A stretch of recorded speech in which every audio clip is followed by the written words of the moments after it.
For 40 years, nobody had wondered about Thomas's story. Even retired Colonel William, who rode the same bus every day, never questioned who this quiet driver really was. Until that morning, Thomas was reaching for change when a photograph slipped from his wallet. William picked it up, looked, and froze. A young soldier in uniform, blood-stained but smiling, and below it, a date, Normandy, June 6, 1944. In that moment, William understood exactly where this silent man had come from. Welcome to Story Factory. Before we tell this powerful story, please let us know in the comments which city you're watching from today. And if you believe stories like this deserve to be remembered, hit that subscribe button and help us keep these stories alive. Thomas Mitchell's life had flowed in the same rhythm for 40 years. Every morning at 5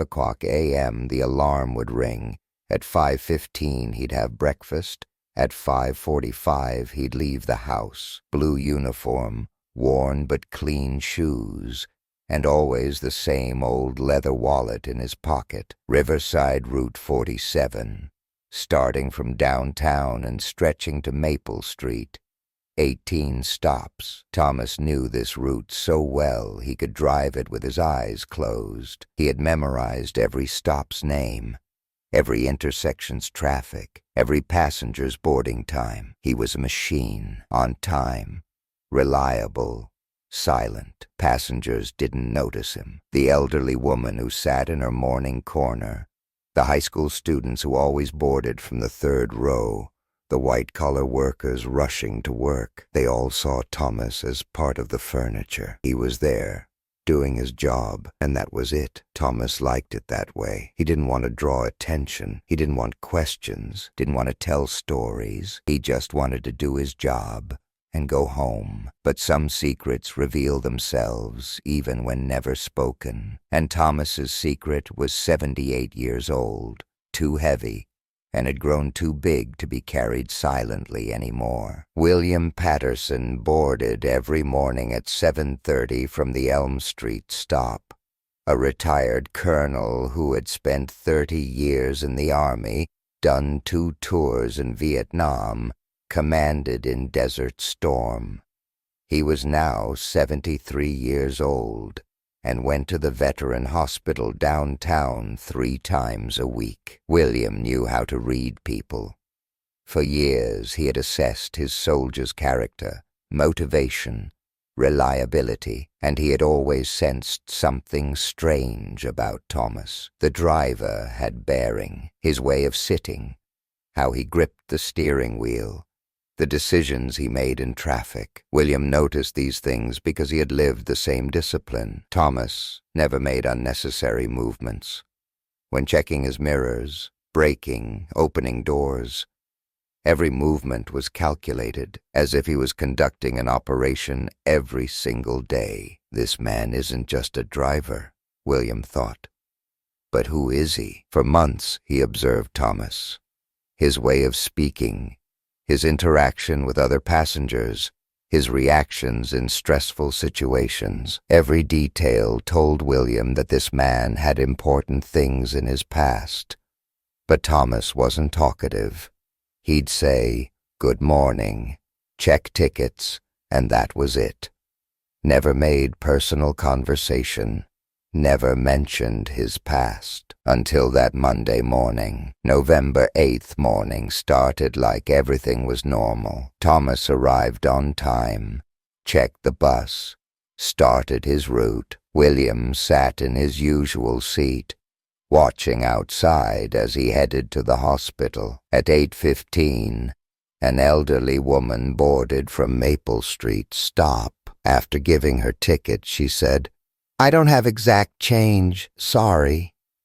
Thomas pulled out his wallet, started looking for change. The wallet was old, the leather part worn. As Thomas hurriedly tried to get the change, something fell. A small black and white photograph. William reflexively bent down and picked up the photograph. The moment he looked, His heart stopped. In the photograph was a young soldier, in his 20s, in a dirty uniform, his face tired but smiling. His uniform was torn and blood-stained, but there was a glint of victory in his eyes.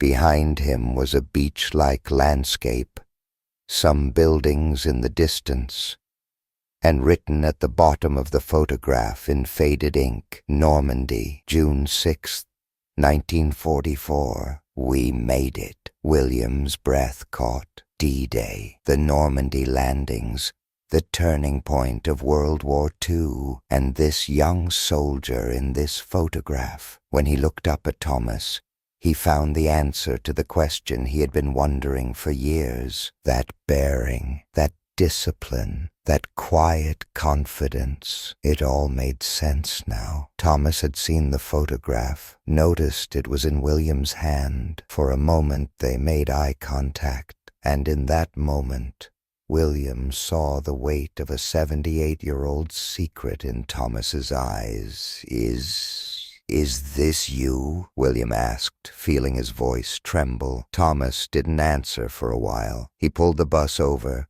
left the engine running.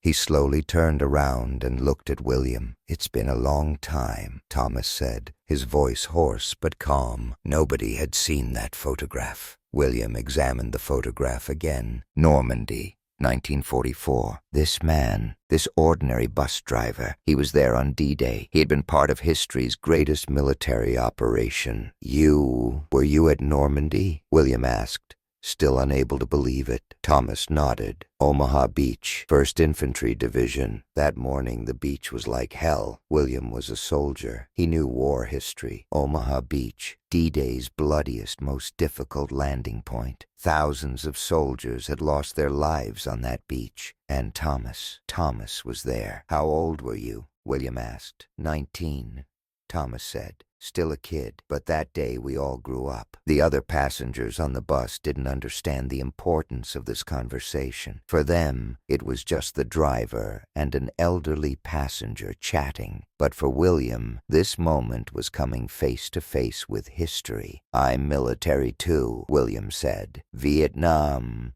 Desert Storm. But compared to what you experienced," Thomas raised his hand. "War is war, Colonel. They all carry the same weight." Colonel. How had Thomas known he was a colonel? William was in civilian clothes, had no insignia. "How did you know?"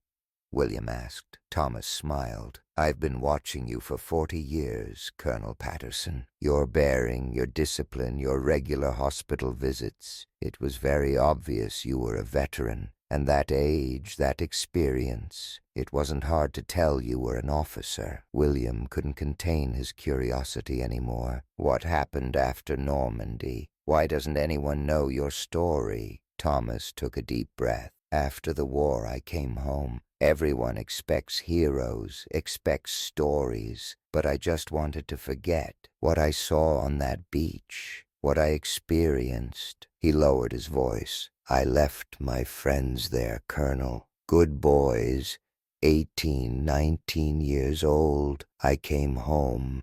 They stayed there. This burden is too heavy." William understood. Survivor's guilt. He had seen this in many friends who returned from Vietnam. "Is this why you never married? Never started a family?" Thomas nodded. "I had marriage plans. A girl named Sarah. But when I returned from war, I was a different person. I couldn't sleep at night. I was constantly on edge during the day. She didn't deserve that." "And why did you choose this job?" "Bus driving is calm," Thomas said. "Routine, predictable. No surprises, no sudden decisions. And I serve people. I transport them safely. This gives me peace." William handed the photograph back to Thomas. "Do you keep this?" "Always," Thomas said, carefully putting the photograph back in his wallet. "Not to remember, to honor them. My friends who died that day. During this conversation, Other passengers on the bus had also started paying attention. A couple of people who were initially bothered by the delay had quieted down when they understood the seriousness of the conversation. Margaret, the elderly woman who boarded every day, asked, "Thomas, are you a war veteran?" Thomas turned his head. "Yes, Margaret, a very long time ago. Why didn't you ever say?" "I didn't see the need. The past is the past." But Margaret's eyes had filled with tears. "My father was in World War II too. He never talked about it either." The atmosphere on the bus had changed. People were looking at Thomas with different eyes. This wasn't an ordinary driver anymore. This was a hero. David, a college student, asked, "Were you really at D-Day?" In amazement. "Yes, son.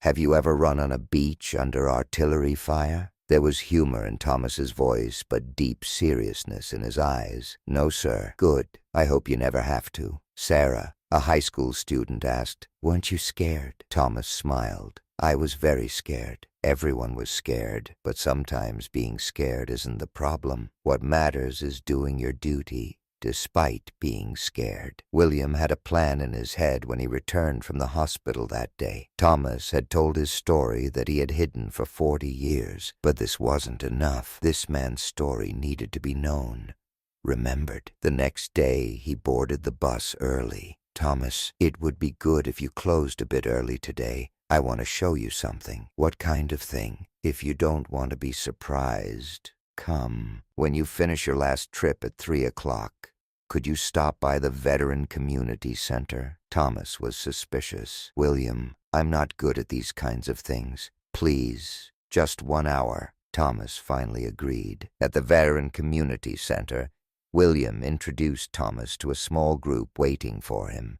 They were all veterans from different wars, different ages. "Friends," William said, "I want to introduce you to Thomas Mitchell, a hero from the Normandy landings." Thomas was uncomfortable. "William, I'm not a hero.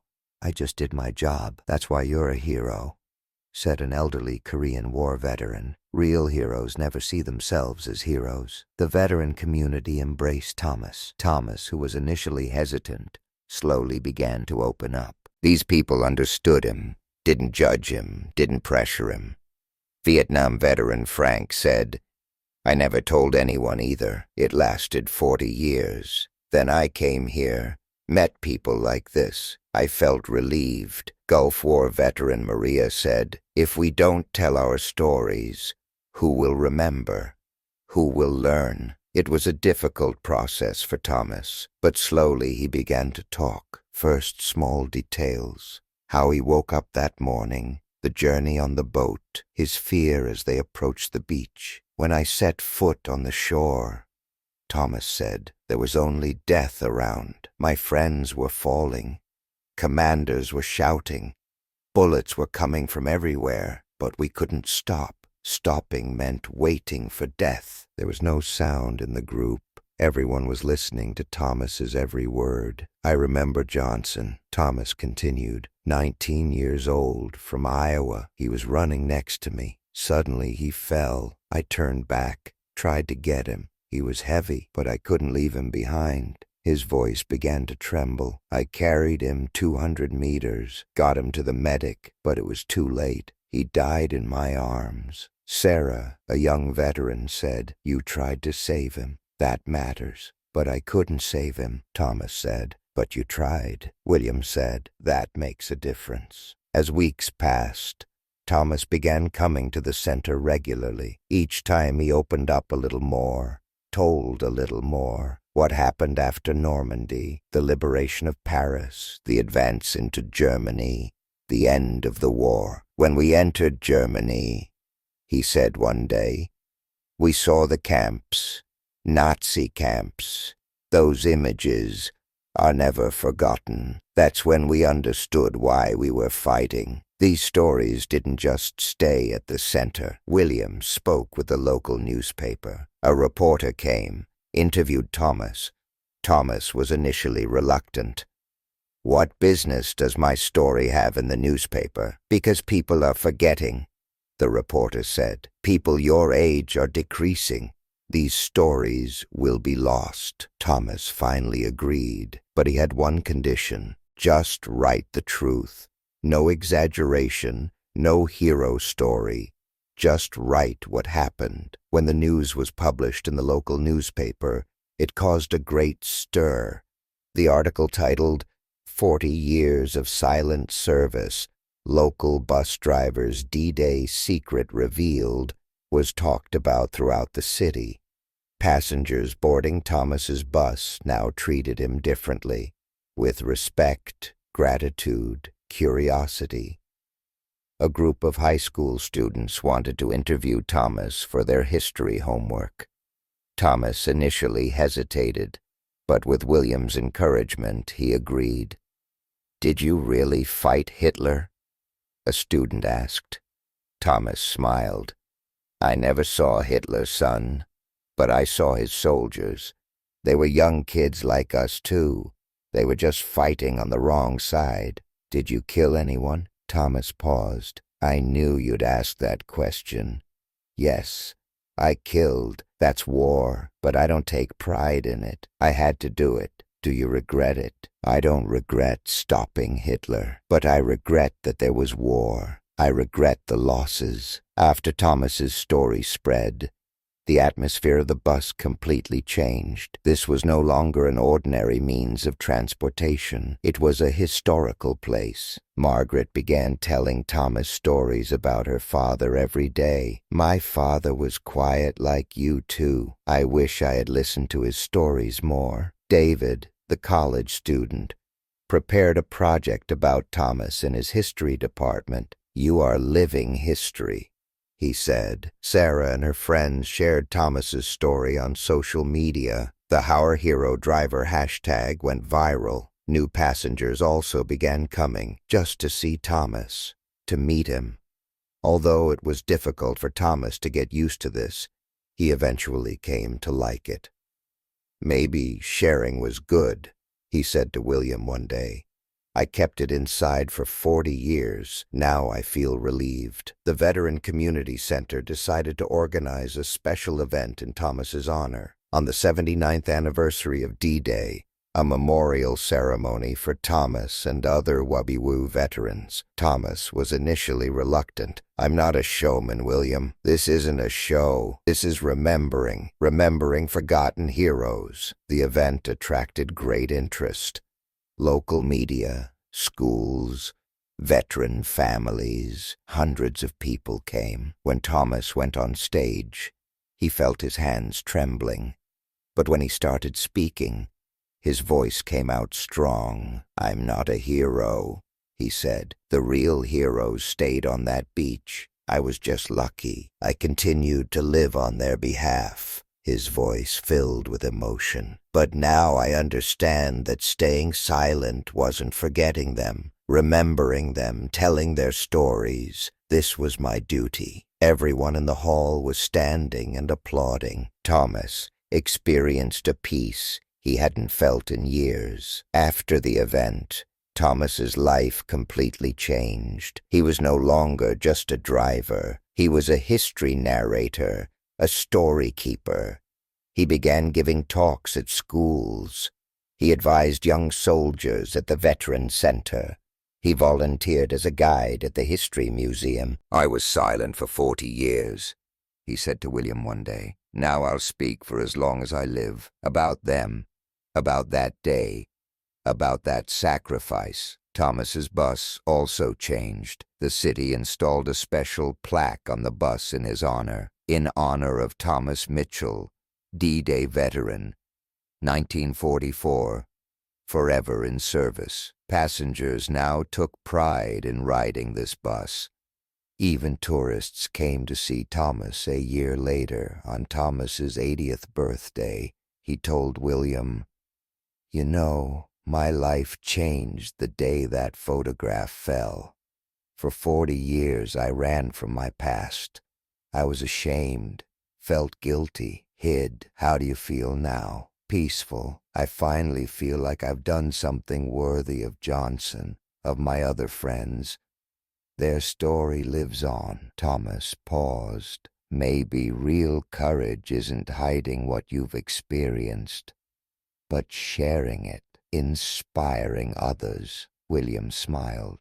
"You are already a brave man, Thomas. You just needed to remember that." Thomas Mitchell's story is the story of many veterans, the memories they carry silently, the heroism they hide, the sacrifices forgotten. These stories need to be told, because if we forget, future generations will forget too, and then the real loss will be this. So is there someone like Thomas in your life? Someone who appears ordinary but actually has an extraordinary past? Have you listened to their stories?